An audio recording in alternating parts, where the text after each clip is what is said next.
My name is Ted Helms. I'm the Executive Director of the Brazilian American Chamber of Commerce. We're really quite honored to hold this event. I think it's very characteristic of what is our mission, which is to bring together the Brazilian business community with the American business community, make sure they all understand what are the opportunities in Brazil. We do a series of programs and events that hopefully bring everybody together. I'd also like to begin by thanking our sponsors, Mattos, Filho, and Latham, Watkins. It was they who identified the interest in this event and were instrumental in putting together a first-class panel. Special thanks to Latham and Watkins for hosting this in this iconic lipstick building, which has an interesting history. I'd also like to give special appreciation to José and Efromovich, who has adjusted his schedule to make it here. I think his perspectives on his business philosophies, how he's financed his growth are absolutely fascinating. And as a sponsor member of the Chamber, I have to do a little plug for Avianca Brazil. It now has direct flights to New York, Sao Paulo, with some of the most modern equipment. We've been hearing comments that his service is Asian in how they go about doing it. So excellent service, so I recommend it all to you. And I'll now turn the call over to our moderator, Rodrigo. So thank you very much. Thank you. Thank you, Ted. Is this working? You got to press the button. So thank you, Ted. It's a pleasure to be here, especially with friends and such a interesting panelists. I would like to, of course, thank the Chamber for the opportunity. Also, thank Latham and Tony for hosting us. Thank you very much. Before we kick off, I think it would be probably interesting if we introduce quickly ourselves, talk a little bit about each one of you. I am a partner at Mattos Filho, Brazilian law firm, full service firm. I've been there for many years, basically doing M&A, and we got a lot of focus on private equity, so that's a little bit of the rationale of doing this.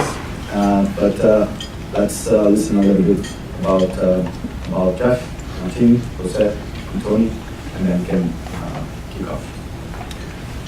Thank you. My name is Jeff Hamlin. I'm a partner at Cartesian Capital Group, one of the founders of it. We're a global private equity fund with about $200 billion under management in serial funds. We just finished investing our second fund.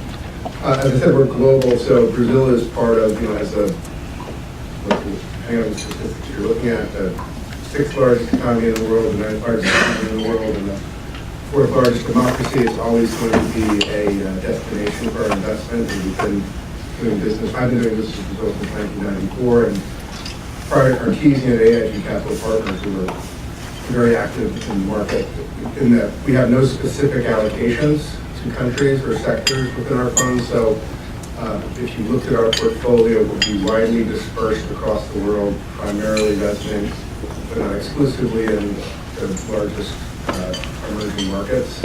So our typical portfolio will have 12 to 15 investments. 2 to 3 of those will likely be located in Brazil. Those 2 to 3 investments will represent between $150 and $200 million. But then we'll also have other elements of investments in Brazil that represent parts of platforms that we've developed in Latin America or globally. So for example, we have a bulk shipping company that operates out of Santos. We have a gold royalty streaming company where we have a gold mine, Baja. And we have other sort of related assets that are connected to a main portfolio of companies that are located outside. I'm Martin Escobari. I'm originally from Bolivia, but became Brazilian 15 years ago. I've worked in Brazil for 20 years. I'm a big fan of Brazil. Very grateful for all that Brazil has given me, and it's been a very interesting career. I was first an entrepreneur, and then over the last 12 years as an investor.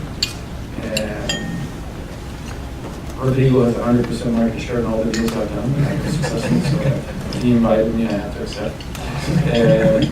General Atlantic, which is the fund that I represent, I'm responsible for Latin America for the fund, has been in Brazil for 18 years. We today have about $2 billion invested in Brazil. It is one of our best performing countries globally, so we've had tremendous success backing world-class entrepreneurs in Brazil. And we think it's lots of opportunity going forward.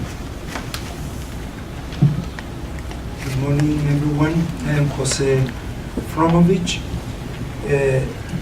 And one day I used to be an engineer, and I say that because right after my graduation, I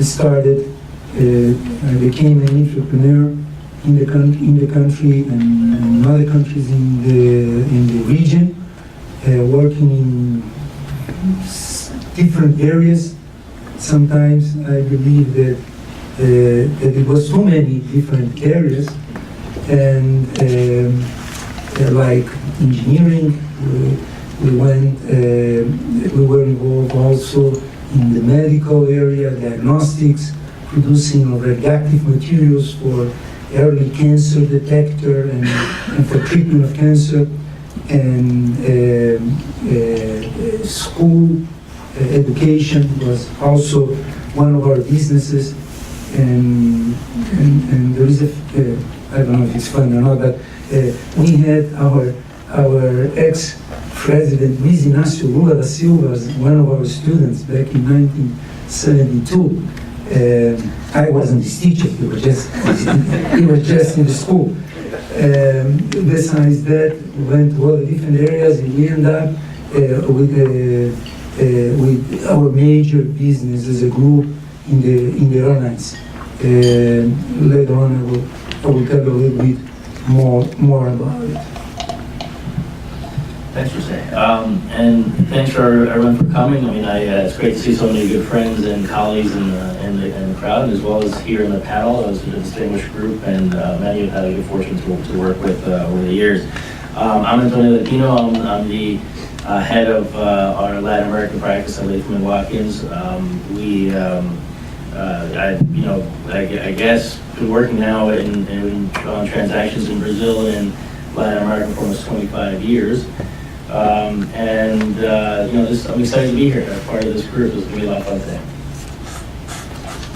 Thank you all. Thank you, Tony, Jose, Martin, Jeff. So to kick off, I think probably one of the main questions that I would like to hear from the panel is considering the current scenario in Brazil, the challenges that the country faces, but also new good signs that the economy starts to show, and challenges that are still coming in the short term, medium and long term. How do you see the private equity industry? And I guess maybe we could tackle a little bit what you did in this period to continue to divest, and what you expect for the coming years, especially after the upcoming events, the elections, but also the World Cup. It's kind of important down there. So I would like to see your views on that, Jeff, Martin, and Jose. If you could elaborate a little bit on that topic, and then myself and Tony, we jump in and talk a little bit about our views from the legal side as well.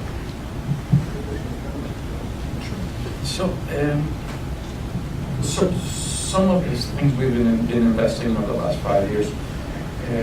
We invested in a disruptive online platform that distributes mutual funds and other financial products to Brazilians. It's a company that originally started in Porto Alegre and has taken on the giants of Brazil. It's a company that grew from 40 million of profit 4 years ago. This year, maybe close to $1 billion profit. hugely successful, tackling a very large and attractive market with an online platform. We backed 3 years ago a company that was providing cutting-edge tech-enabled learning systems to Brazilian private schools. It came out of Fortaleza, which is, it turns out, a hub of excellence in K-12 education. Fantastic. Two very good schools, and these guys came out of one of these schools. We've taken that from 50,000 students to half a million students. And it's a company that's went from a regional leader to a national leader and bringing in lots of technology. And what we're seeing with the schools that adopt this learning platform is they go up 1,000 positions in the NM rankings of schools in the country. So we're making money and we're having a positive impact on education and completely changing the way people learn in Brazil. Instead of using textbooks, we're using much more online video, adaptive learning, tests that adapt to your learning speed, feedback to the teachers, parents connected with an app and seeing what the kids are doing in class. So it's really exciting, really innovative, and I think what's exciting about Brazil is the scale and the quality of your entrepreneurs. So we're very active. As I said, we have 2 billion investors, so it's like one of the largest. For growth investing, it's a very large position. It is a very tricky time. I think things should be great for Brazil. One of the most exciting things that have happened over the last 10 years since I've been in Brazil has been the set of reforms that we passed over the last 2 years. If we think about what's holding Brazil back at a macro level, we've had zero productivity growth for 25, 30 years. All our growth has been about adding new resources, non-productive resources coming in on board, becoming productive. But that has exhausted itself. And the next wave of growth is to help tackle productivity. You know, a Brazilian worker is 1/4 the productive than an American worker. And they're younger, healthier, thinner, fitter. I mean, they shouldn't be a fourth as productive. And it has to do with archaic laws and other issues. And I think the labor reform in particular is hugely transformative. We should unleash a wave of growth that will be very positive. We just need a government that carries on with a set of pro-market reforms, wherever that is, and that's the test. So I think there's a 75% chance that we get someone great, I think, and Brazil takes off, and we're going to see a very beautiful 5 years in Brazil. Unfortunately, there's a 25% chance that Brazil doesn't choose me, and that's the risk. What about you, Jeff? We have our firm has a fairly unique approach to, it's an approach to investing, which is we look for situations where price is dislocated from value. And if you look at when we've invested in Brazil, in our first fund, both our investments, which were in Banco Decabal and Grupo Ser, which was a for-profit university, were made in 2008 and 2009. And the 2 investments that we made in our second fund were made in August 2017. So if you look back at what was happening during those, well, you know what happened. In 2017 was kind of the depth of, despair. In 2008 and 2009, it wasn't necessarily the depths of despair in Brazil, but it was the depths of despair in the U.S. And as a result, there was a knock-on effect in Brazil on pricing.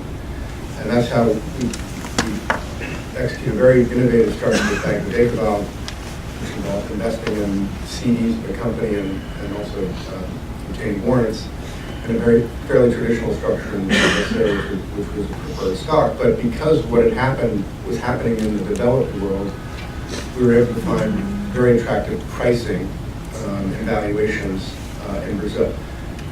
That was almost like a false dislocation because the situation in Brazil was not as bad as the rest of the world, which is perceived to be bad. In 2017, the situation has been truly bad. Our view of Brazil, again, as I said, as fourth largest democracy in the world and one of the largest economies in the world, is that ultimately they get it right. And so right now, our perception is, I'm speaking for myself, not necessarily for my firm or my partners, but notwithstanding what happens on the political side of things, and the range of outcomes politically in Brazil, which I would sort of agree are consistent with what you're saying. Fiscally, like there's monetary stimulus taking place with respect to reduction of interest rates, and there's fiscal reforms that are kind of going, they're kind of a zigzag, but they're all headed in the right direction. So in our view, right now is a wonderful time to invest in Brazil. If you can find place value dislocations. Sometimes you can. Brazilians are very good, it's also one of my favorite places in the world too, and some Brazilians are very good negotiators and they're very disciplined about valuation, so you have to look hard for those opportunities. And again, if you look at those 4 companies we've invested in, 2 are based in Sao Paulo and 2 are based in the Northeast. Sarah is based in Recife and Blue Telecommunications is based in Maceió. We found, I don't know if you found this, but we found you can find better value opportunities outside of the main cities of Rio and Sao Paulo. That's a very interesting point. We see that trend also on the legal side. But José, a little bit of your views on this topic would be appreciated. I would like to start telling about our experience, taking our business as an example. And to do that, I need to go a little bit back and mention a little bit of our history. We went into the aviation business kind of by coincidence or happened something that put us into this business. We in 1998 we were focusing, as I mentioned, medical area, in engineering, oil production, and one customer of ours didn't have money to pay their bill, and they paid us with an aircraft. So the beginning of the story is a small Kinder that we got as part of the payment. From that, we started in Brazil, a company called Ocean Air, as an air taxi flying from Rio to Macaé back and forth.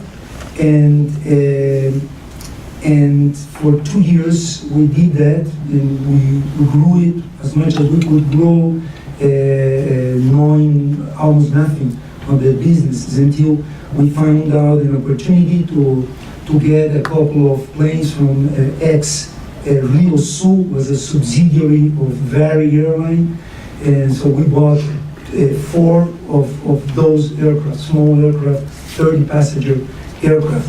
And in 2002, we established Ocean Air as a regional,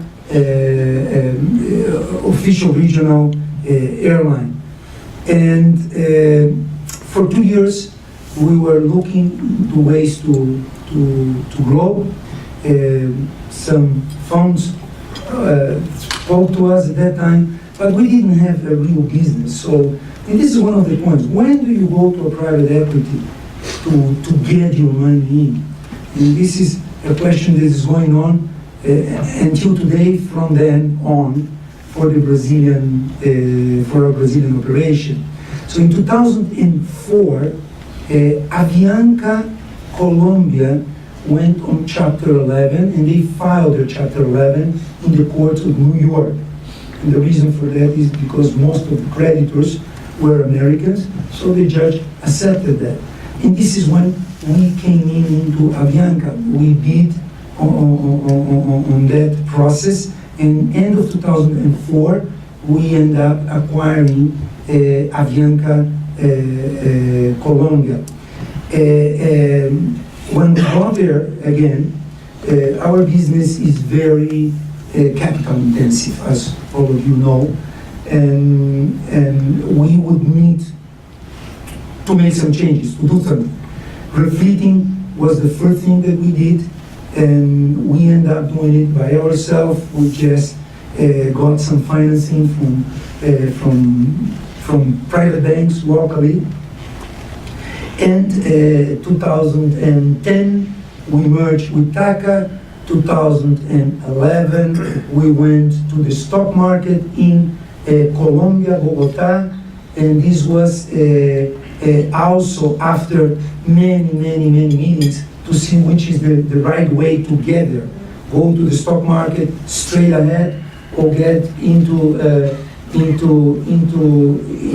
private equity money before to prepare it for the stock market. We decided to go straight. It did work well, and 2 years later we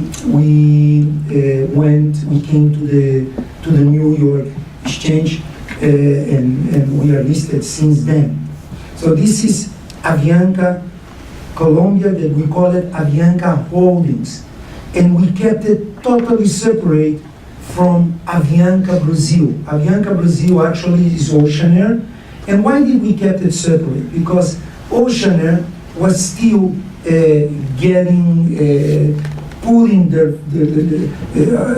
putting our foot on the floor and creating the company. 2010 we had less than 2% of market share. So what do we do? Always was the question. How do we get the money that we need to go where we want to go? But at that time we were well capitalized, so we decided to go for our own in Brazil, and we started to grow in very nice rates of growth for now 8 years.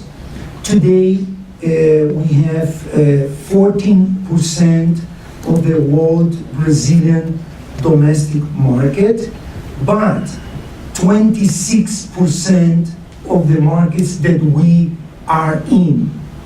And last year we started to fly internationally from Brazil to Miami, to New York, to Chile, and we plan to expand a little bit more this year. Every single year, every single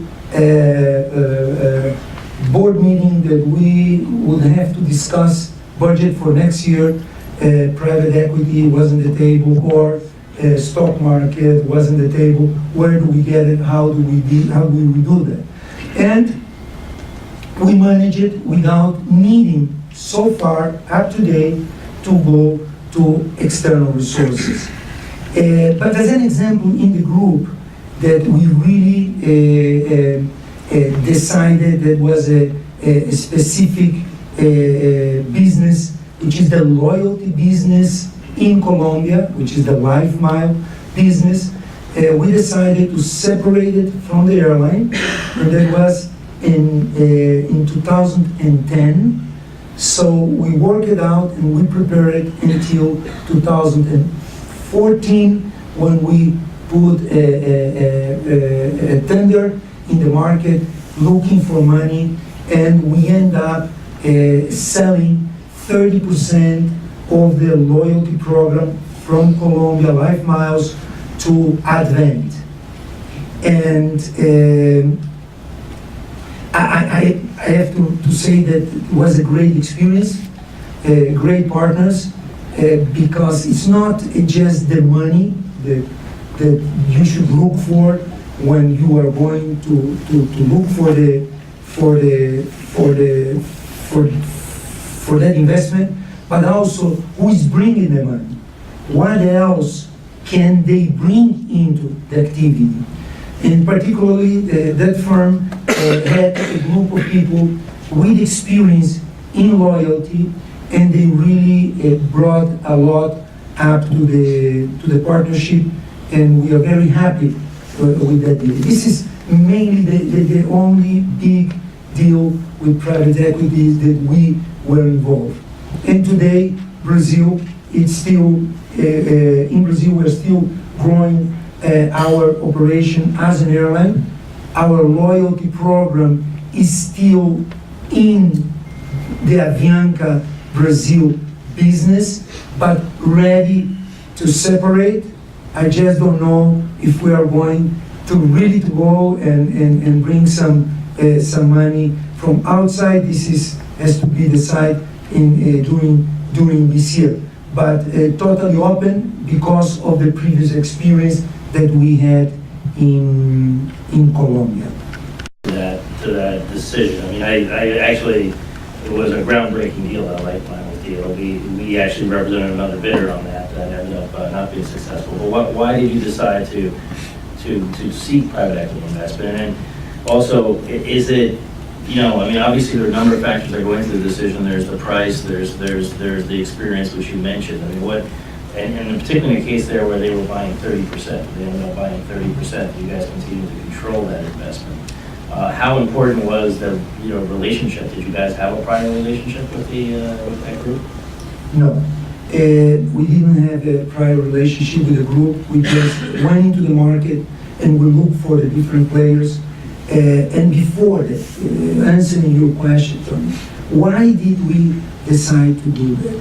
First of all, we understand that the loyalty business, if you do not, despite every single member of our loyalty program, or I shouldn't say every single, but most of the members of the loyalty programs, their dream is to have a nice trip to Hawaii or to some place in Europe and take vacations with the family. This is the focus for loyal. But you can build your loyalty programs flying a lot with the airlines where you get the points and the miles. But also you can get points and miles from other businesses. I mean, almost everything could credit you points. So this makes us believe that loyalty, it's not only airline, it's very, very attached to the airlines, but it's not only airline. And we did that. Our program, Life Miles, as well as the Amigo program in Brazil, they are focusing a lot on different markets. Okay? So why I'm saying that? Because having different markets also, it could be considered a different business, a different core than the airline, and it is. So considering that at that time, we placed a very large order of airplanes, 120 airplanes with Airbus, where you need to put down payments to place the order. After then there is some payments during the time until you get delivered. So we actually need some capital, but we didn't want to give up on the control. But when I say we didn't want to give up on the control, that doesn't mean that we do on the loyalty program whatever demands for the airline. Because if we do that, nobody would put money on it. Okay, so we had in place a very transparent agreement between the airline and the loyalty program in order that whoever saw that and had the possibility to go into the last round and saw the final documents, saw that there is an independency on that business. So we were very successful in terms of funds that came into us, that approach us and participate, and that put us in a good position to have a good deal done. And what you ask about having experience with that, we didn't have, but I can tell you the experience that we have, they are great partners. This is all that you look. You look for, of course, the money, you look for the help, you look to grow the business, and we are managing to do that in that. So very happy. So that could be one of the ways that we are going to go on with Amigo in Brazil pretty soon. Thank you, José. Spoke a little bit about your views on the market. You are all very seasoned investors. You know the ground. You've been there.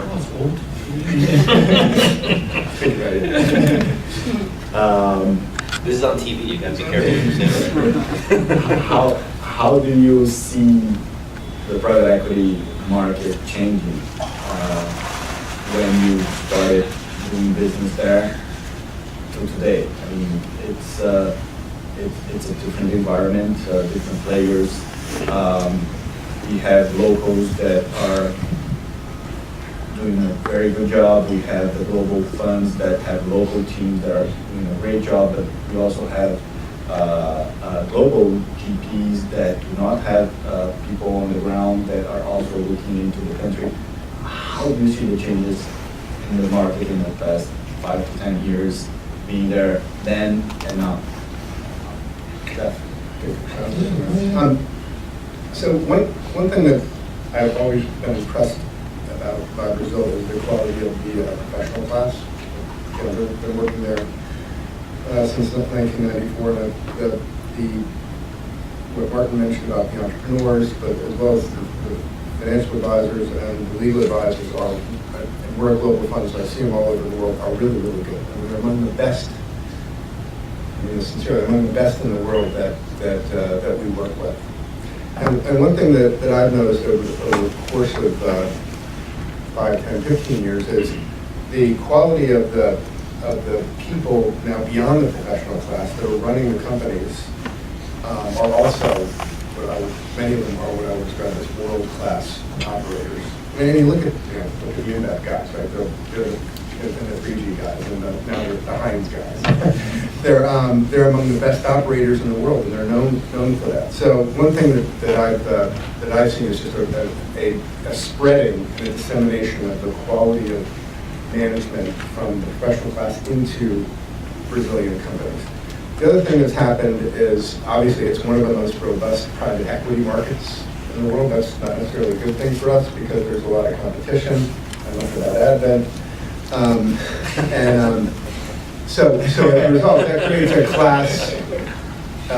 a class of buyers. That's additional exits that you have for your investments. But it also creates competition and it creates pricing pressure. So Brazil's a very competitive private equity market, and it's gotten very, very competitive over the last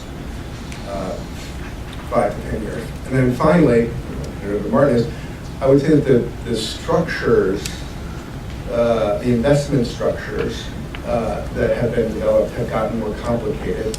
Not complicated, sorry, that's the wrong word. More sophisticated and more creative. When I first started investing, it was, you bought common stock. I was told for years there's no such thing as preferred stock, so I tried to achieve that contractually by getting a liquidation preference by contract. So, but now the structures are becoming very, very,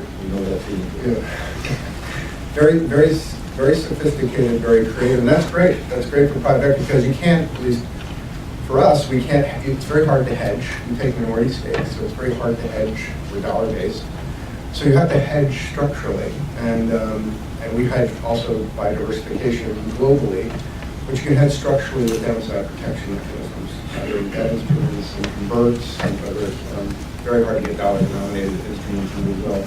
Everybody's way too smart for that. You can get them elsewhere, but so I've seen a level of sophistication, and that's a function of the level of competition now and the quality of the people operating, private equity people operating in the market that know how their structures work.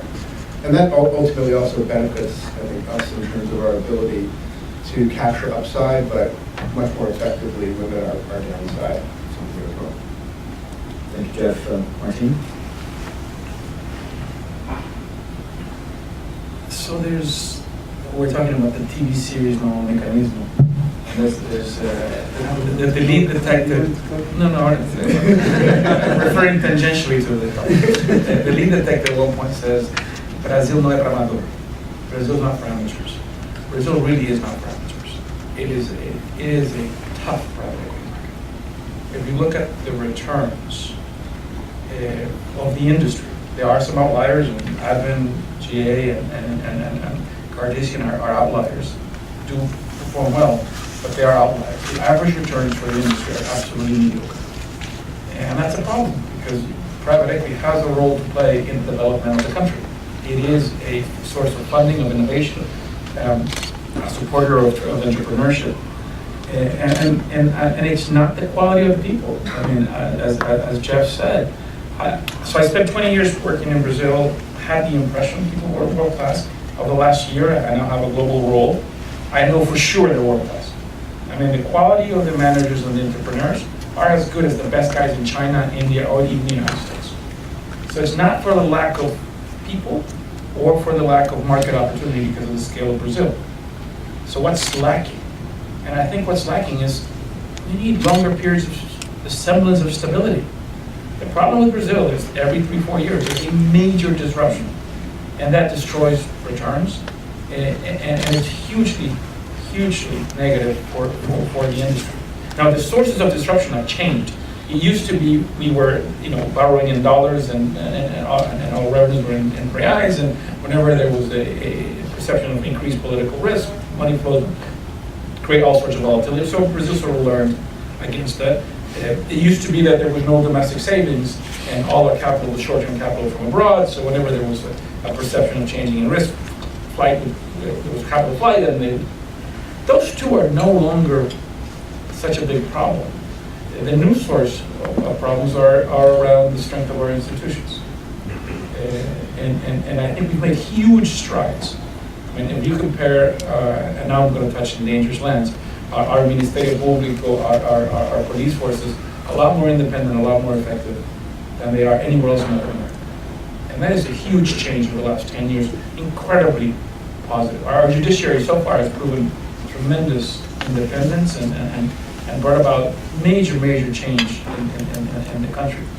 Our Congress, in the last 3 years, passed reforms that were very unpopular, very hard to do. That's really encouraging. We need more of that. And we have a big test today, and we're going to have a big test in a couple of months.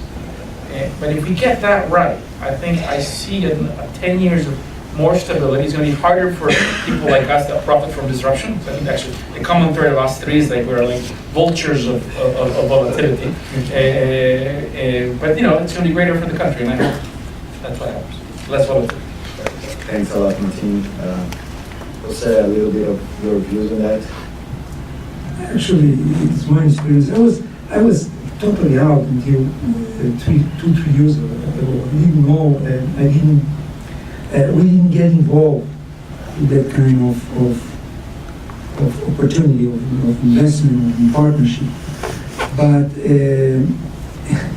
definitively, I agree that the guys out there, they have to be world class, because to manage those, they call it every 4 years disruption, very nicely, put it very nicely. It's hard. It's really hard to go to sleep, and we did yesterday. We went to sleep yesterday. We don't know what's going to happen today. It's a very important day, and that can change a lot of the direction of many businesses, or many ways people will think, or many people will even move the direction they are running their business. And this is, of course, I agree that in the last few years we had major changes, major challenges that we went through, but we need still much more to be able to put Brazil in the side that it deserves, considering the size, the population, and the opportunities. So we really need a political stability in order for us to wake up with a lot of courage to do more and more. So we need much more. Thank you. Before going to the next topic, I'm not sure, maybe, Tony, with your perspective, which is a pretty interesting one, being here, advising clients, investing there, do you have any insights on the changes that are key to the industry for the past years? In the legal market changed a lot, and Jeff was saying legal structures. I mean, when we started, we had like foreign direct investment. Now we have a real fund structure, an industry. Compliance matters changed a lot in the period. A little bit of the feeling from from abroad, from external counsel? Sure. I mean, look, I think that another panelist had mentioned. I mean, I think Martin sort of did it too. I mean, I think there's a tremendous amount of talent in Brazil. There's also a tremendous amount of inefficiency in Brazil, and that's includes in doing deals. And I think sophisticated is a nice way to put it, but I think some of the structures for investing in Brazil are complicated, and some of the due diligence efforts in doing transactions in Brazil are also very complicated. And I think that is something that sometimes can be a bit of an obstacle for investment and for private equity funds that are looking to do deals. Because when a fund is like Jeff's fund and Martin's fund that are global and looking to do deals really around the globe, and that, to some extent, one of the questions I have on the top of my mind for you guys is, José mentioned, a couple times the importance of experience when he's looking at a private equity fund, when he's looking to attract investment from a private equity fund, how important experience is that the fund has in that particular sort of sector. You guys mentioned a couple of interesting sectors and that you've invested in Brazil, which are not kind of, the I would say Main Street, type private equity investments. And you are seeing more investments in the educational sector and some of the outlying sectors. But, be curious to what extent you guys focus on those things and how much experience you have outside of Brazil in those areas, and does that lead you to look at those investments more closely? But, that helps in terms of making the process of doing due diligence more efficient for funds. But Brazil can be very challenging still to do deals for those reasons. And I think that is an important thing to where I've seen Brazil certainly get better. It's become easier and better. And I think this whole process that Brazil's gone through over the last several years, which really has been unique in a lot of ways compared to its neighbors and the rest of Latin America, which are yet to tackle some of these issues, is very important. I'm a guy who has a glass half full, and I'm hoping a lot of those things are permanent. I think one of the lessons from having done deals in Latin America for a long time is that you do go through periods where things seem to be getting better, and all of a sudden, kind of there's a couple steps back. I'm hopeful that given the depth of this issue and how it's been tackled in Brazil, that it will certainly lead to more institutional solutions. Thanks, Tony. Talking a little bit about big issues. I remember many years ago, in one of our conversations, you said to me, Rodrigo, every single M&A transaction, you're going to find at least 3 groundbreaking major issues until closing. At least 3. What are, in your view, Martin, Jeff, José, if you can talk a little bit about the legal aspect as well, the major challenges by investing in Brazil, and can you talk a little bit about your strategies to not circumvent that, but to be able to cope with that and continue to move on?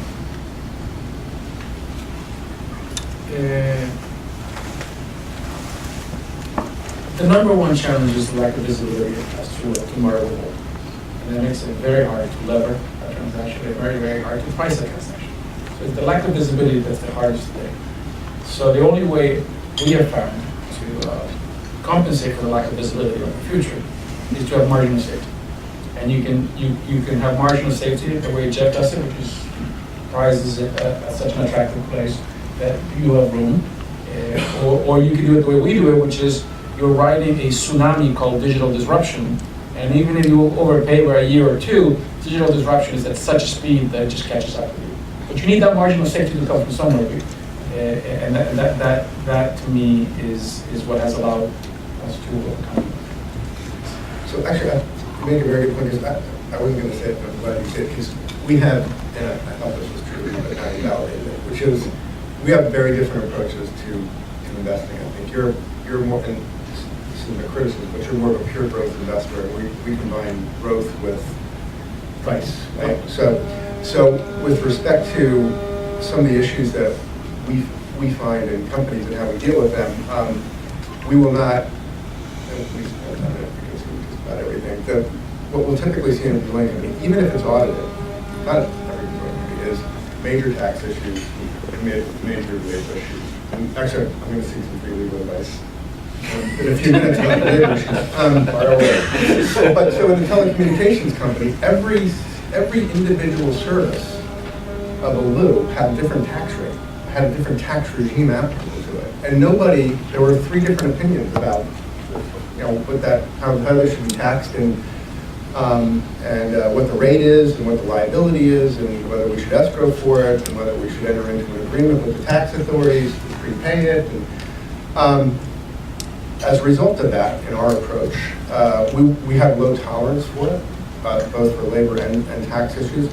So the gestation periods for our deals are very long because we'll require the company to help us work that out and find a strategy for mitigating that risk and reaching agreement before we invest about how we're going to mitigate that risk together. And then price that risk. Then we try to reach an agreement on it, we try and quantify it, and we try and price it into the deal.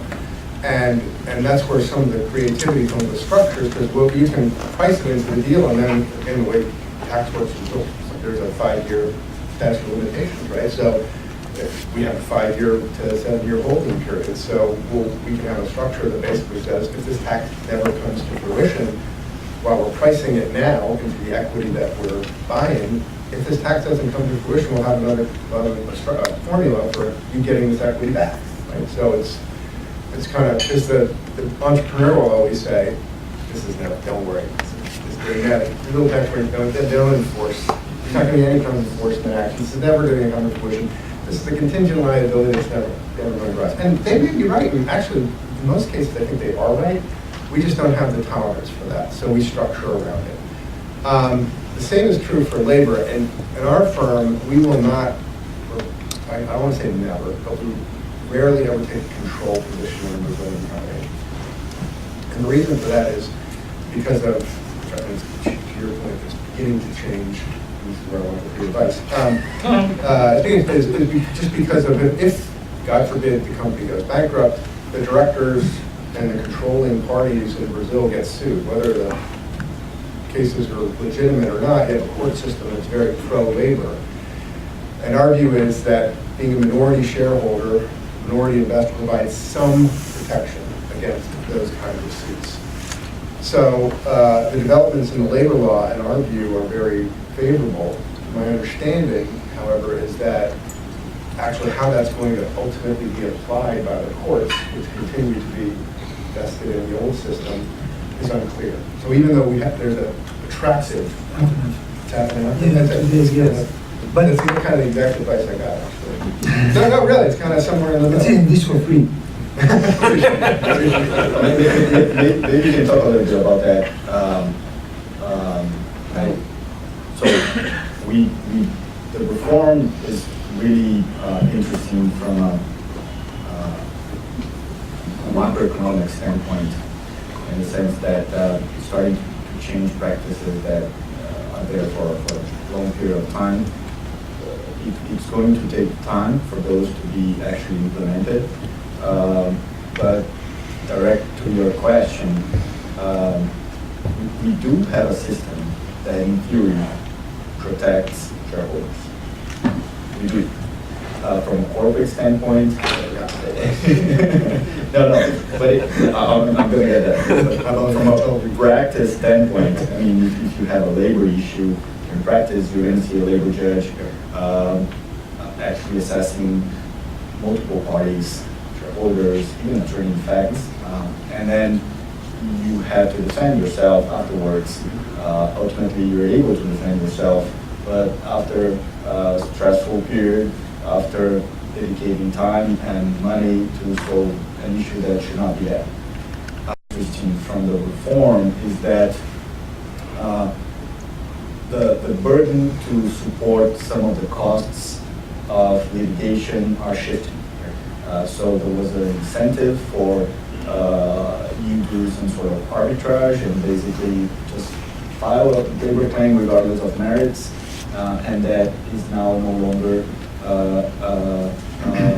true in many aspects. So it's creating a new trend that hopefully will basically be healthy to labor courts and to the market, in the sense that we're going to have more labor claims with actual merits. So we can talk about that. When I said 50-50, I mean not what, if you start your company today, it's very unlikely that they will go through the whole process to judge your cases. What I mentioned that was mainly on those cases that people took a company to court 2-3 years ago, and they are finalizing the cases today. So some judges are applying already the new law, which is good. And some of them would say, no, that was also, they will go to the, so this is but definitively it's a very great advance for the companies. I mean, people that has to understand that want to invest in the country should consider that as a very positive change. Hopefully we have in other areas changes like that. We didn't manage on the providentiary area. We were almost there, and that didn't happen, and some other areas unfortunately didn't happen this way. There are 3 changes that are so exciting to watch. So exciting. Delação premiada. All of a sudden, cartels, mafia, corruption becomes so much easier to prosecute because you have the incentive to collaborate. And we're seeing huge change. One, the new labor law. Brazil had 2% of the labor force of the globe and 80% of all labor litigation in the globe. I mean, your fear was completely justified. It now should change dramatically. And then with tax evasion, credit cards made it impossible. Like, it was really funny in Sao Paulo. At the time we had an investment in the restaurant business. One day the tax authorities discovered that the average restaurant had 200% of its sales in credit cards. So what it did is just sent an invoice to the restaurants and said, we're assuming 100% of your sales are in credit cards. Here's your tax bill. If you'd like to dispute it, please come see us. And lo and behold, people said, no, you're right, it was a typo, and they began paying taxes. So we used to see lots of tax informality in Brazil. Now we see a lot of it. We used to be very scared of labor litigation. Now I'm a lot less scared of labor litigation. I have one of my companies with 11,000 employees. Historically, would have never accepted that. And we used to say that it was impossible to touch certain areas of the government, of business, because there's endemic corruption. I think that too will change. So I think it's getting a lot better. And then I'll end with another story, which is one of my mentors at Advent, but I used to work at Advent for a little bit, Juan Carlos Torres. He's a very successful entrepreneur, a real money maker. He's left Advent, he's gone on to do very interesting things. And he said in his old mafia voice, he would say, you cannot control who sues you, but you can control if they win. So now that I'm getting older and I've been sued a couple times, I see wisdom in that. I think there is no such thing as a risk-free return. And fortunately for us, the risks that are becoming bearable in Brazil are a greater number. That bodes well. Good to hear that. Sorry, sir? No, You just agree. I agree with that. So, trying to shift a little bit the route here. Considering all of that and looking into the future, and I'm looking for the recipe of success here, but what are the major sectors that you believe are interesting, are hot, are worth spending time taking a look at? I don't have to answer that, right? If you looked at our portfolio globally, you would see again, for sector agnostic, but we see concentrations in quick serve restaurants. So we own all the Burger King franchises in China. We're an investor in the company that owns all the Burger King franchises in Burger King, Escobari, and Popeyes franchises in Turkey. So we recently exited an investment in Mexico in convenience retail, Circle K convenience stores. So we have a lot of deep experience in the retail sector. That's an interesting sector in Brazil. There's been a lot of activity in retail. We've been part of a lot of that activity in terms of looking. We just haven't been there with respect to execution mainly because of valuation. We also continue to look at education globally. We have experience in that with José, and there is, particularly in Latin America, significant opportunities to consolidate the K through 12 fragmentation that exists not only in Brazil but also elsewhere in Mexico and some of the other markets. So we're very active there. And healthcare, we've looked hard in Brazil. We came very close to getting a deal done. It died on diligence, but we've looked at almost every sub-segment of Brazilian healthcare, from hospitals to oncology clinics to dialysis clinics to home care. And that's a sector that will continue to be very, very attractive in Brazil, in our view, again, from our perspective, and a lot of growth. The problem is with that growth potential comes pricing expectations, which we haven't been able to get comfortable with. So where you wouldn't see us is in real estate.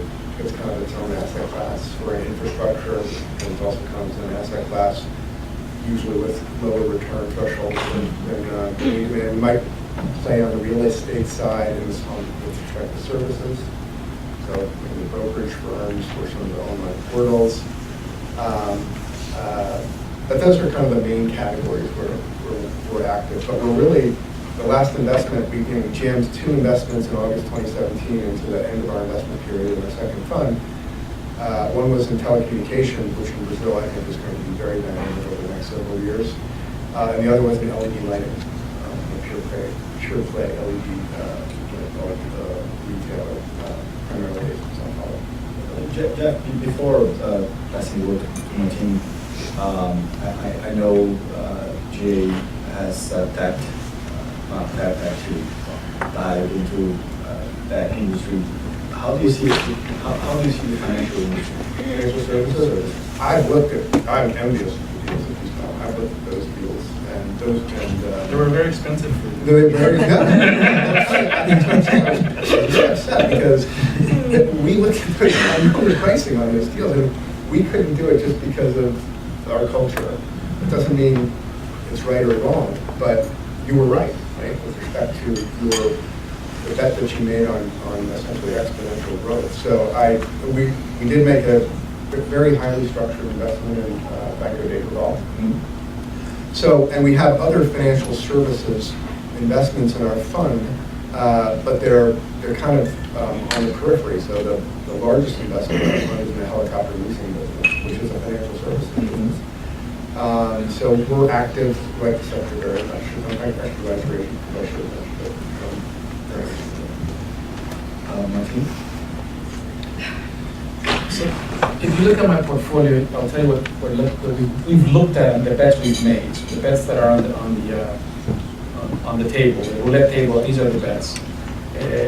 Middle income economies, as they grow, spending in education and healthcare grows 5x the GDP growth. So anything you invest in higher quality education and improvement the experience with healthcare should yield above market returns. So we have investments in those areas, and it's a little bit similar to what Jeff said. I mean, it's kind of what everyone sees. Going forward, there are 2 things I'm thinking about. One is, Let's listen carefully. they're both still young in their thinking. One is, there is the possibility that Brazil becomes a low interest rate country, or a reasonable interest rate country. If that happens, buckle your seatbelts, because it is transformative in a way we've never seen. It's Brazil on steroids. And you know what? Brazilians there's no prime lending. If you are wealthy, you don't borrow. you will begin to borrow if interest rates drop below a certain level. That's going to open whole sets of industries and be hugely disruptive. The banking sector is going to develop, the mortgage market is going to be very transformative, and it's going to allow for LBOs. And you're beginning to see levered transactions, and that we haven't seen successful levered transactions in Brazil. And that's going to be hugely transformative to the private equity industry. And I put the odds at 50% that we're going to see a reasonable interest rate environment. And if that happens, go along Brazil. Yeah, actually, that's a really good point. Do you think there needs to be some period of proof of concept?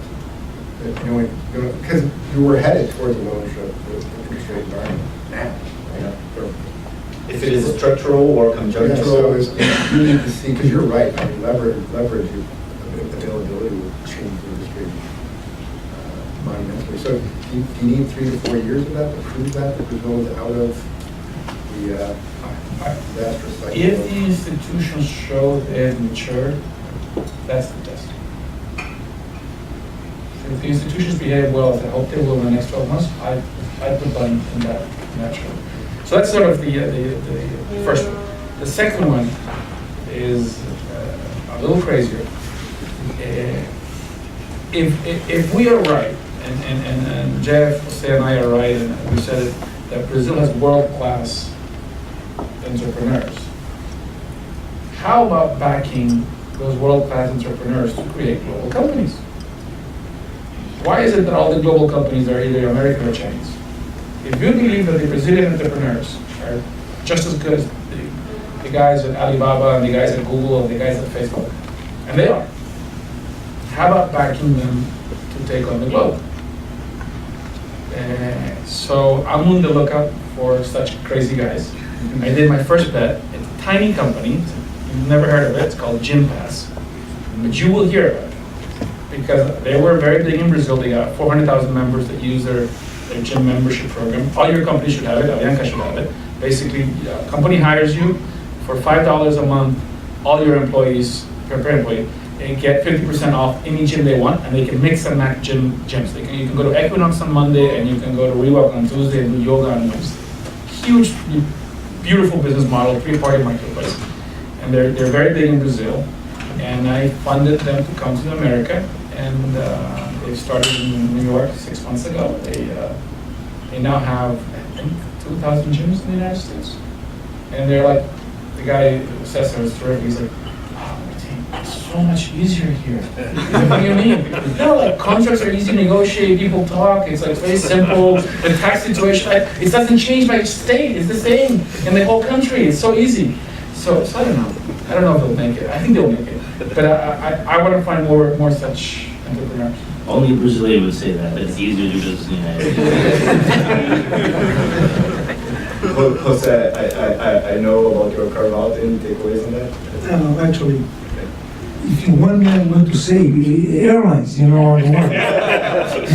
this is what you're expecting. Well, Jose, on the airline industry, we're seeing a proliferation of small players, right? Low cost airlines that really are popping up globally, right? Including recently we just worked with a client that just started an airline in Chile. You just did one in Argentina. Escobari, I just did one in Argentina. How do you see that sort of impacting your world? This is a real challenge, in my opinion, because to be a low-cost carrier, it doesn't depend only on you deciding to put your model as a low cost, and just because of the price that you are going to practice, you are going to be successful. Because for you to be able to practice that price, you need to have a minimum infrastructure. When you are talking about low-cost airlines in Europe, you take an example, London. There is 5-6 airports around the area, and they are managed by different companies, and they all look for businesses. When you come to Brazil, you end up in Congonhas, which is the São Paulo city airport. You end up in Guarulhos, which is the international airport, and Campinas, which is 1 hour from São Paulo. So there is no a third or fourth airport that will give you the lower rates to land. The same thing is with fuel. I can say as an average, more than 30% worldwide, more than 30% of the cost of an airline it's linked directly to fuel. I'm not talking about fuel plus the exchange rate, which is another issue. Just fuel considering there's no exchange rate, okay? So 30% is there. In Brazil, you got kind of a monopoly. You got a monopoly. You got Petrobras refining the oil fuel for aviation, and they have the distributors that make really meaner margins, and they cannot give half of this margin to a low carrier in order for him to become more effective in terms of costs. And I can go to other countries in South America. That infrastructure, in our opinion, is not there. So it's going to be very, very much challenging. We are a legacy airline. We are a full service airline. We believe we still believe on service. We still believe that the customers want to get into the plane, want to get well treated. Okay, so what we do and other companies do, try to maintain that level of quality and try to be creative in terms of reducing as much as we can the cost to be as much as we can competitive considering the product we are offering. But I can tell you, creativity is almost it's almost finishing in terms of airlines. But we're still working. The big bet is in technology. And today, not only today, actually when we got Avianca Holdings, Avianca Colombia, and the fear from the Colombians were, what are those guys going to do? They are going to fire 50% of our employees, and they are going to bring 50% of the Brazilians into the country. And we didn't do that. The only change that we made in Colombia, we changed the president, nothing more. We took the previous president, we took him to the holding, and we hired a new president. Mr. Fabio Villegas was a former minister in the country, and his deal was, I'm going to stay for a period of time, and it's not going to be more than 10 years. So when we got into the year number 8, we started to look for a substitution. And at that time, we knew exactly that our business were IT business that flies airplanes. So we went into the market and we ended up hiring Mr. Hernán Rincón, which he was a former president of Microsoft America. That happened for him to be Colombian, that really helped for us to have the deal. And he's there already for 2 years. And we have a plan that in the end of 2020, we are going to be a much different company just because of the IT program that we put in place. And this is going to be kind of commemorating 100 years. Next year we commemorate 100 years of existence. This is Avianca is the oldest airline. Useless information, I'm saying, but anyway, and people like to know sometimes those things. Useless information because it's the oldest airline flying in all the Americas, including the United States. And just to finish with that, useless information is the second oldest airline flying in the world, considering that KLM from Europe started 4 months before us in June 1919. So IT is an issue, low cost, there is the model, there is business for them, but in our region, and mainly in Brazil, matter of fact, there is no low cost carriers in Brazil, it's going to be a hell of a big challenge.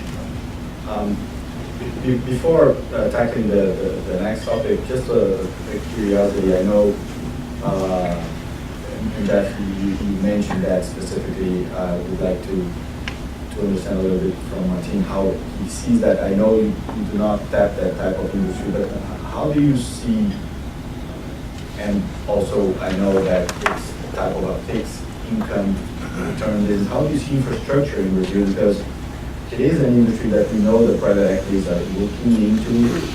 It is an industry that is heavily regulated and that sometimes is also sensitive. But how do you see that? Because at the same time, it's something that lacks a lot in Brazil. How do you see that?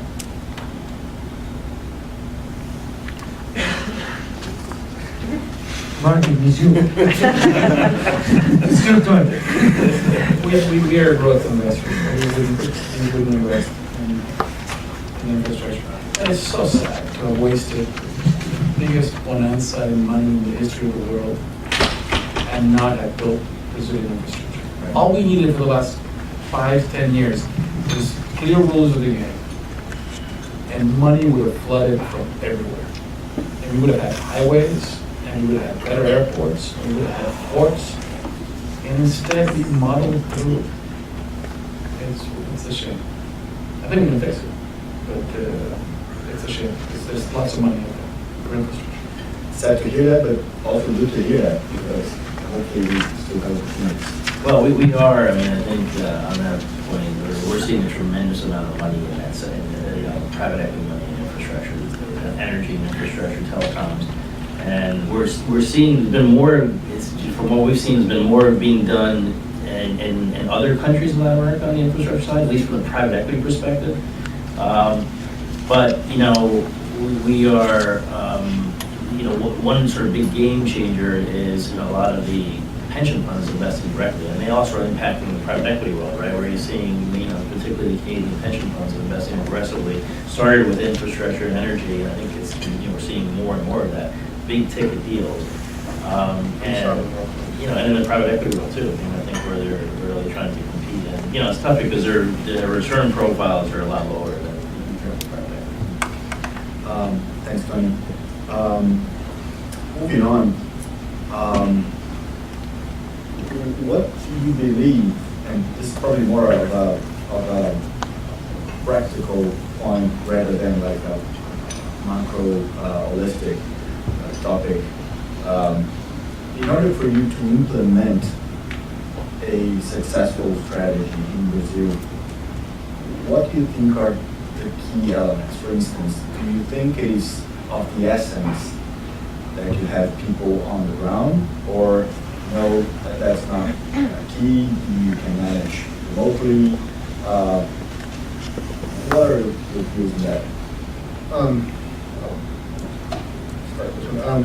So we absolutely have to have, we have people on the ground, and it's fundamental to our practice that we are deeply involved in the portfolio companies in which we invest, and that's even as a minority shareholder. So we will, as part of the deal, we'll negotiate rights to second people from our firm to assist or to bring in third parties. Our ticket size is typically between $25 and $50 million, but we'll start out smaller and we'll tranche. That's another way that we hedge currency, is not to put all money in at once, but to do it over stages. And as part of the negotiation to tranche, we will also try and agree up front with the management team, because we don't bring in our own management team. We're typically backing the people that run the business, as opposed to having a stable of CEOs. We'll negotiate up front both what is the strategy of the business going to be for the next 5 years? Do we have a meeting of the minds on that? Who, if we're going to have Cartesian people assisting, who they're going to be, what the terms of that are, if we're going to bring in third parties. For example, in Lou, we've had the ex-CEO of Reddit, which was the data center business that we invested in Mexico, has been helping the management team of the Lou. Very case, right. Just with helping them, they got a tiger by the tail. I mean, there's this huge network that they've swapped with Boyd and Telefonica, and lots of dark fiber and lots of opportunity. We'll negotiate all of that up front, so that for the 5 to whatever the period is, sometimes less, sometimes more, we have an understanding of where the business is, where we both are taking the business during that period of time, what we're going to do, where we expect to be, how we expect to grow. In Grupo Ser, which is based in Recife, we have a long conversation with the founder about him. He wanted to become a national platform for for-profit education. We said, you know what, you should dominate the North. If you dominate the North, you're either going to get bought by a socio or you're going to go public. They end up going public. So we'll spend time working on the tactics and strategy for the company. And then finally, we were very, I'm sure Martin, this is true too, we're exit agnostic, but we're also exit religious. So we have to make sure that we have to make sure that we understand the path out, that we've defined what that path, what those paths are before we invest. Because to your point about every 4 years in Brazil there's a crisis, there are, you just can't know this from experience, your exit window opens and it closes. There's never sort of just this wide open exit window which you can walk out of when you're ready. The stars have to align. So we try and prepare the company and have agreements with the company that permit that kind of nimble move if for example, the IPO market's open. That happened with SARE. The IPO market opened in 2013. It was open for about 12 months, and then the specific education, the Ministry of Education shut down the FES program, and the business changed overnight.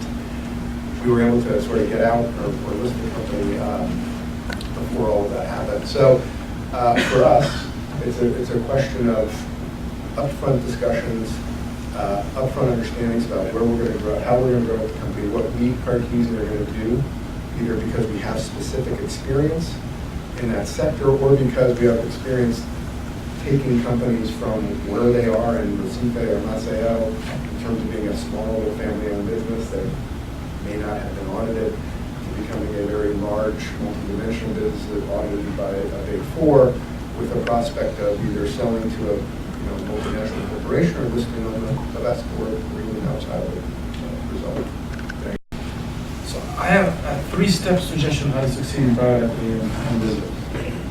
And it's consistent with what Jeff said. First, you need to be local.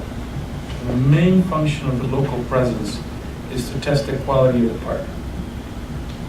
It does not matter what you write in the contract.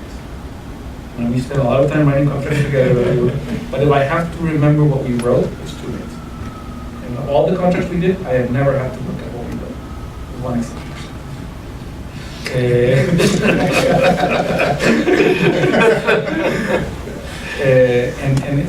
So that's the function of the local partner. I think to José's point, you need to know something about what you're trying to do. Either because you're global or you have global contacts or you have some sort of other way of tapping into global excellence. You need to bring to the opportunity some world-class knowledge of the matter at hand. And Evan did it, they had never done a private deal in loyalty, but they got this guy from Mexico and some other guy. They use their global network to find talent, they put it together. So you don't need to be global, you just need to have a global network. And sort of that's the second point. And the third one, you need to have a structure that gives you flexibility. I think the main reason private equity managers, Brazil-only private equity managers have posted poor returns is because they've been locked in this 4-year cycles, where you have to deploy at a certain rate because your investors sort of like, I'm paying you fees, you should be deploying money, and you have to exit at a certain rate. And you know what, in Brazil, it's anything but predictable. You may want to wait 4 years to deploy everything in 1 month, or you might want to deploy 100% of your fund in the first week. We don't know. So you have to have the flexibility in terms of speed of disbursement and the speed of exit to allow you to compensate for the volatility of Brazil. So if you do those 3 things, you'll make tons of money. Martin, if I could just add, the contract only matters when it matters. Right. Thanks, Martin. José, I know you've spoken about this a little bit, but in your experience with the private equity, what do you think was key for them to match with you in your particular case? I think Martin just mentioned, they when we went to the market to look for a partner, we didn't do it overnight. We announced that, and they were the ones that got ready. They got the guy from Mexico. They hired another guy that used to work for TACA as well. Very, very, very good. One of the biggest talents in this area. So they had a little advantage in terms of that knowledge that was not in all the private equity firms. I mean, besides that was negotiation, was a public RFP in the beginning, and it was a process, and then we got into a short list, and it just happened. Very good. So, moving on a little bit, and this was a topic that we touched here. Exit is obviously a very important aspect of the industry. And in Brazil, we have a saying down there, it's like a picada, right? It's the fruit that only has in Brazil, that we only have in Brazil. It's a little different. I mean, our market is a interesting market. It's been better. It's consistently increasing now, but we had really times that windows were completely shut, and the windows shut from one time to the other. There is this secondary market with strategics, with other private equities. But like Martin was saying, and hopefully we get to that point in medium to long term, if we indeed have a structural change that keeps our inflation low and our interest low, we Brazilians will no longer put easy money into fixed income. We're going to have to migrate to capital markets as mature markets are do, and that's also a very interesting scenario for private equities because it has a more sustainable path to exit. How do you see that? Lots of good things are happening. It is possible to exit via IPOs. The Novo Mercado was fabulous. It's one of those key changes that leads to a lot of good things. I look at the profile of people investing in XP, and we have almost more than 500,000 people as customers in XP, and it's 50% equities. And guess what? That's what it's in America too. So we're beginning to see an equity mentality in Brazil. So I think I'm very optimistic that we'll have an IPO market for good companies. I'm encouraged that PagSeguro is actually tapped a different market, which is Brazilian companies listing in the United States in NASDAQ or in the New York Stock Exchange, the U.S. only listing. That was really well received. So I think the IPO market looks good. I think the private equity market is increasingly good. We're seeing more and more on that. What has been weak recently has been exits for strategics, just because Brazil is a little out of flavor. But I think that is likely to change too. So I think Jeff is right that in this guy, Marcelo Cayach from Credit Suisse, he was the number one IPO banker when he retired. He used to say, "Janela no se brinca, se pula." So, exit window, you don't screw around with, you just take it. And it was self-serving advice because he was selling windows. But it was true, and I think we're going to have longer windows, and I think more options. So it used to be really bad, now it's just bad. It's going to get better. A second, I think from the audience back, that might move the microphones a bit closer, just to maybe improve the sound a little bit. Thank you. I don't have much to add to that.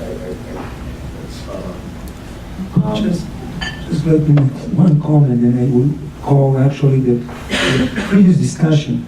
You brought something really interesting. You mentioned very quickly, and you said about the jabuticaba.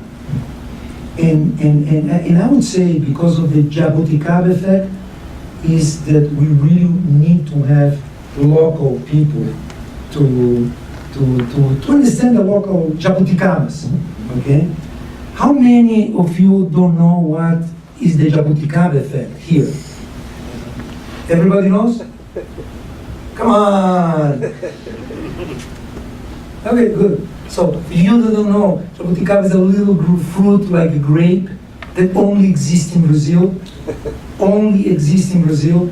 And this is, we apply that for business as well. Some things... Very good one. Very good one. Very good, the jabuticaba. But not the legal issues that they come and dress it as jabuticaba. Okay, sometimes they're not good enough. So just that comment on the previous issue. Yeah. Talking about that, let's tackle a little bit legal issues, and I'm not asking you guys to talk about legal. maybe a perspective about that, but Tony, and I see the legal market related to private equity changing a lot recently, and new challenges. I think I spoke a little bit before. Investments were more straightforward in the past. New structures are available right now and are consolidating. And while we have that sort of consolidation, the challenges appear. So I see like two major points of attention when you think about legal aspects or investing in Brazil.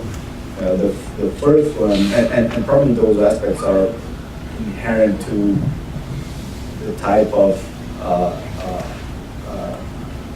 team or structure that you have in Brazil. For instance, the local funds are more close to that. The global funds that have local teams are also probably very seasoned to that. The funds that come globally and investing for the first time or without a local team are probably more, they probably struggle more with that, but very important to have your act very well planned in terms of how you invest in the country, in terms of the vehicle you're choosing, because that has regulatory effect, that has tax effects, and also obviously we see a huge trend now with developments on compliance matters. Those are key to any process. So a lot of attention is dedicated to that. In the industry, a topic that's always important is obviously antitrust. You have to be careful because funds typically invest in a lot of businesses, and the way you apply the tests are sometimes tricky, so you have to have that in the radar. So as an example of that, Rodrigo, I'm doing a deal right now in Argentina where it's a US-based fund, a US-based company, Argentine company, only operates in Argentina. We're getting approval in China, Ireland, Slovenia, things you don't think about. But and antitrust world in particular, as Mattos can attest to, is it's an ever-changing issue. Right, and Tony, on that thing, any particular issue that you would mention because whenever you have deals that are pretty much concentrated in Brazil, and then there's not a lot of exposure to like multiple jurisdictions, but you do have a lot of deals where we are working together, a Brazilian law firm, US law firm, and this interaction is really important for the deal to go smooth. Sure. What do you think are the key elements in that dynamic? Well, be a little self-serving, as Martin described this at Credit Suisse Bank a little while ago. I think the first thing you're going to do is hire the right advisors. I mean, look, I think it's absolutely critical, and obviously, love working with you guys, and we've done a lot of deals together, and I think it's critical for any client to be able to provide a seamless service, at the end of the day, and have the relationship, which is critical in providing that. I think Jeff, being an ex-lawyer, sort of hit on sort of three of the issues that we talk to clients about, and you guys all the time when we first have a client first looking at a deal, which is you got to really prioritize corruption diligence. You got to prioritize labor and tax diligence anytime you're doing a deal in Brazil. And that's true merely for the Brazilian neighbors as well. I mean, for a number of doing deals in Latin America in general. And I think you're absolutely right, Rodrigo, too, that, it's not one size fits all. I mean, I think that different clients need different support and figuring out how to do a deal. And experience is critical. I mean, it's very different to approach the market for the first time as somebody like General Atlantic and Cartesian have done deals and multiple deals in Brazil before. And I think, as an advisor, you have to keep that in mind and not assume that things are understood or are known. Perfect. Ted, do we have time for questions? A little bit of questions? Well, I would say if we have a few minutes. If people do have questions, we can do that. And when that ends, we can call it quits. So I have a question for Martin. Martin, you've invested and probably currently invest still in technology in Brazil. We've seen some good examples of technology firms establishing solid reputation in Brazil, quickly becoming large companies in Brazil, but not too many examples. How do you see that market, and where you see technology being created in Brazil to disrupt markets that already exist? And where do you see these companies going? Do you see them being acquired? Do you see them moving to the U.S. and finding an environment here that's more favorable to business? Or do you see them growing in Brazil and becoming dominant players in Brazil in their respective markets? So where companies have been successful is when they've used technology to disrupt the domestic market. Like I said, we will disrupt the domestic market. Decolar disrupted the travel agent market. Xpay is disrupting the banking market. Mercado Libre also disrupting the classifieds business in a way. So those are using technology tools that are available to anyone in the world, because now you can copy everything.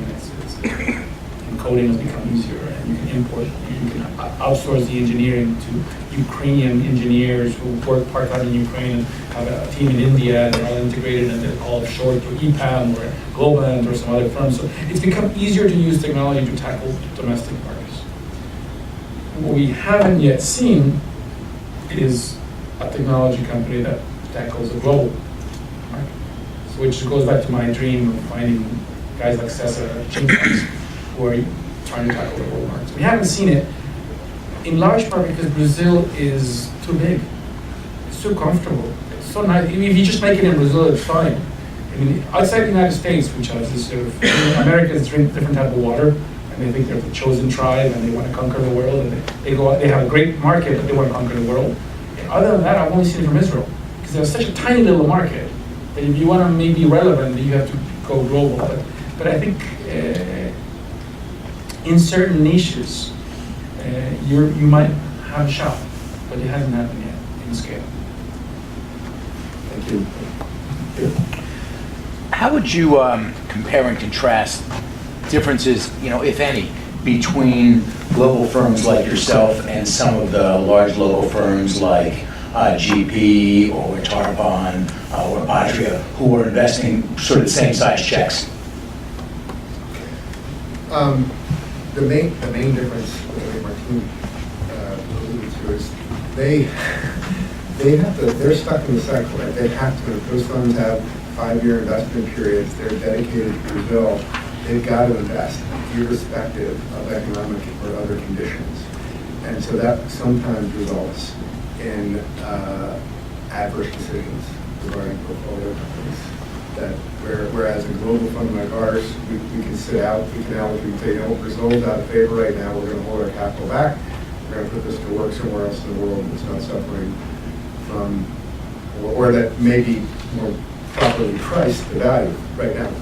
I have it backwards, because actually when Brazil is suffering, we're very active, and when Brazil is, when the multiples for private, this was true back in 2005 and 6, when private company multiple expectations are higher than public company multiples in Brazil, that's when we step back and we go somewhere else, find dislocation, price value dislocation elsewhere in the market.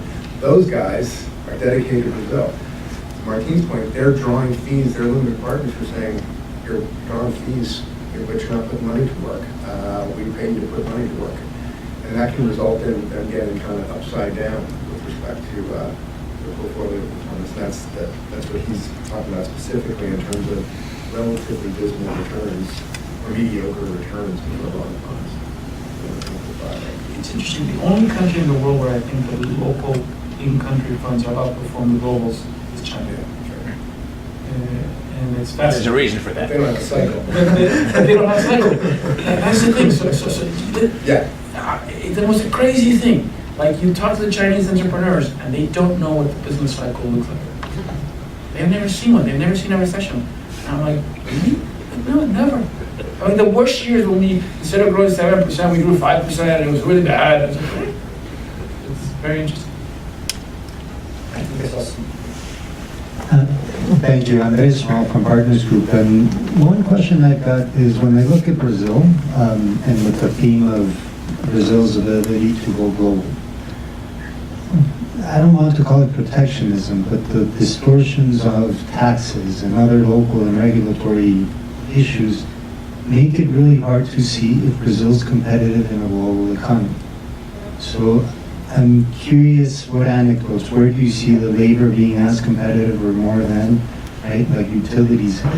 Anecdotes that give me comfort that indeed, if they were to open and all regulation were to magically, let them go global, that you have faith that yes, they will go there. They can beat others and be the más grande del mundo. So I'm good friends with Alex there in FPG. And so Brazil is not competitive. Other than agribusiness, on a global scale, Brazil is not competitive. It's just the statistics out there, they're not competitive. They're less productive, they're less competitive. But if you've got entrepreneurs, I think the expression is, I think it was we thought of ourselves as being in a rally or in a race, and we have these big trucks, and we're going through like tons of potholes and lack of bridges, and you have to go off road. And then we came to America where there's like 6-lane highway with nothing, and you just go. So it's not the industries in which they're competitive, is the difficulties of Brazil have produced a generation of managers who have done really well in the toughest of circumstances. If you throw them in Silicon Valley, or you throw them in Shanghai, or you throw them in New York City, some of them will do really well. And it's a breed of managers that have succeeded in the toughest of markets. So I totally agree with that. And if you lifted the rate, Brazil is not competitive because of the regulatory infrastructure that's in place that renders a lot of their companies uncompetitive with their peers outside of Brazil. If you lifted those restrictions and allowed competition, it would cause a lot of disruption, but I'm pretty confident that Brazilian entrepreneurs can compete among or with anyone in the world. Very, very strong. Any additional question? I do have a final question, if I may, Chad. How do you see Brazil versus Latin America? And I know we're talking about different animals. I know that probably Mexico and Brazil are different from other jurisdictions from a contribution standpoint, from a funding standpoint, from a level of activity standpoint. But how do you see opportunities in other countries in the region, and how do you see Brazil compared to those countries? Answer this quickly. If you look at the sort of distribution of our portfolio in Latin America over the last two funds, there's have been 4 major investments in Brazil and 2 major investments in Mexico. Those are the 2 major markets. And I argue there's enough depth in those markets in terms of strategic, not really an IPO market in Mexico, but in terms of strategic players and private equity players, that we can get an edge in a company that is solely located in those markets. But we have businesses throughout Latin America, but they're platforms. So we own a cellular mobile telephony company, a tower company, where we build the suit for carriers. And we're in Nicaragua, Peru, we're entering Ecuador, we're entering Paraguay, we're part of Argentina. And we can do that. We would probably never own an individual company in any one of those markets because they're so small. But we can do it, for example, in the tower business because there are buyers just for those assets in those markets. And the buyers are American Tower and SBA and Crown Castle and others. So our approach to Latin America is we go big in Mexico and Brazil, and we do platforms everywhere else. Jim. So we've done investments in 4 countries, and there's something really special about Brazil, which makes me very excited. I think my heart is Brazil. If you go to the other Latin American countries, it's a much more traditional structure where everyone knows each other, they've gone to high school with each other, they're married to each other, their children go to the same skiing resorts with each other. So it's very stable and very traditional. In Brazil, you've got an Efromovich that makes a fortune in Brazil, you've got Escobari that comes and is able to disrupt and do something, and you get you're landing into Brazil. There's a dynamism and a misogamy and a mix in Sao Paulo, particularly in Sao Paulo, that leads to disruptive innovation and disruptive companies. So I think it is a place out of which I would expect global champions to come. And I think that's what's unique about Brazil and special. Thanks a lot, Martin. Any takes on that? In most of the businesses, Brazil represents something around 50%, between 40 and 60% of the big. What happened in Brazil, it's twice as much as in the rest of Latin America. And I do agree with my colleagues here in terms of investments and ways of doing business. But I want to go one other issue, which is we were debating in the past years the big problem with labor and unions in Brazil. That law also changed that. So in terms of now, the people that want to contribute to a union will have to do it separately. It's not demanding anymore through the new law. And going to other countries in the area, we faced some interesting difficulties. Mexico is one. Those unions they run a lot of the how do I say it? They do things that they were not supposed to do and impact the business dramatically. Colombia, the union up there put us in a situation that we won last year. We went into the Guinness for the longest strike in any airline all over the world, 51 days. And it's very important to see the dynamics on those and see how much you want to give up, support, negotiate. We particularly, we let it go for 51 days. In the beginning was miserable. The first week, we didn't know where the passengers were. We didn't know where they were going to go because we didn't know which one of the pilots will not fly. But we ended up just following the law up there, and we went until the end, and they got zero. They got nothing.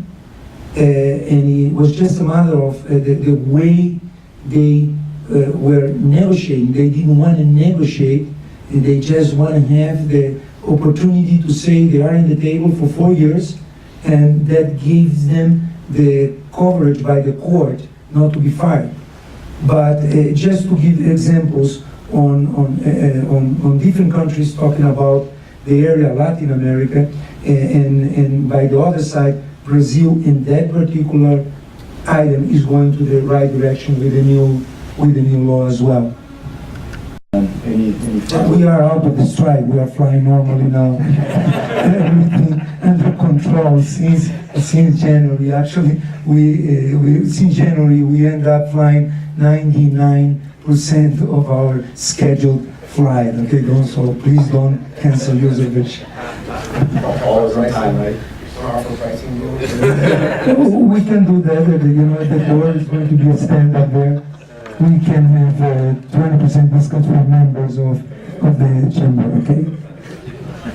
So I would like to end here. Once again, thank you very much, Dad, and the chamber for the time.